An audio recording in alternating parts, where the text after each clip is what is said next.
Ma fille de 8 ans a cassé la mâchoire d'un gamin et le chirurgien lui a demandé un autographe. J'étais en pleine présentation pour un client quand mon téléphone a vibré pour la 3e fois en 2 minutes. D'abord, un appel manqué de l'école élémentaire des Peupliers. Ensuite, un message vocal d'un certain agent Morel de la police locale. Et enfin, un texto de la directrice. Venez tout de suite, c'est urgent. Mon cœur s'est glacé. J'ai bredouillé une excuse et quitté la salle. Ma tête tournait, imaginant 1000 scénarios horribles. Ma fille Léa a 8 ans, douce, timide, du genre à pleurer quand un dessin animé devient triste. Je ne voyais pas pourquoi la police serait impliquée. Le trajet de 10 minutes m'a paru interminable. 2 voitures de flics garées devant l'école. Mon ventre s'est noué. À l'accueil, la secrétaire n'a même pas levé les yeux. Son air disait tout, compassion et gêne. Elle m'a simplement indiqué le bureau de la directrice. Avant même d'ouvrir la porte, j'ai entendu des voix, des gens furieux. Madame Rousseau, la directrice, s'est levée en me voyant. Face à elle, un couple que j'avais déjà croisé au kermesse, les Dupont. Et entre eux, leur fils, Lucas, tenant une poche de glace sur la joue. Madame Dupont a pris la parole d'un ton sec. Elle a dit que ma fille avait agressé leur fils, violemment, dans la cour, que sa mâchoire était fracturée en plusieurs endroits et qu'il allait devoir être opéré. Monsieur Dupont a ajouté qu'ils étaient tous les deux avocats et qu'ils allaient porter plainte, pénalement et civilement, pour une somme probablement supérieure à 500 000 €. Le chiffre est resté suspendu dans l'air. J'ai à peine réussi à demander où était Léa. La directrice m'a dit qu'elle était à l'infirmerie, en train de se faire examiner. Là, l'agent Morel a pris la parole. Il a expliqué qu'à cause de la gravité des blessures et des témoignages,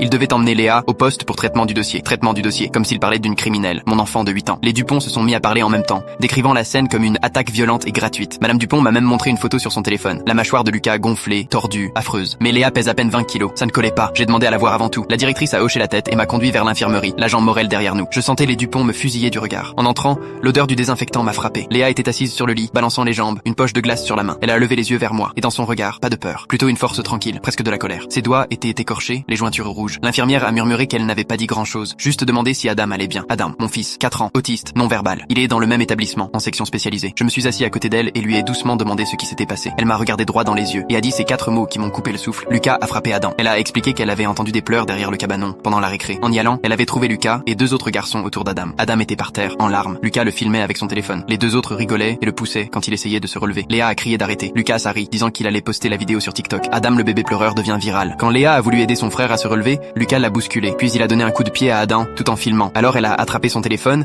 et lui a dit d'effacer la vidéo. Il a souri, l'a poussé contre le grillage et a dit que tout le monde verrait ce soir à quel point son frère était un monstre. Alors elle s'est relevée, calmement. Elle lui a rendu son téléphone. Et quand il s'est tourné en rigolant, elle lui a mis un coup, de toutes ses forces, en plein sur la mâchoire. Mais c'est ce que l'agent Morel a découvert ensuite qui a tout changé. Parce que la vidéo qu'elle avait décrite, elle existait vraiment. Et ce n'était pas la première.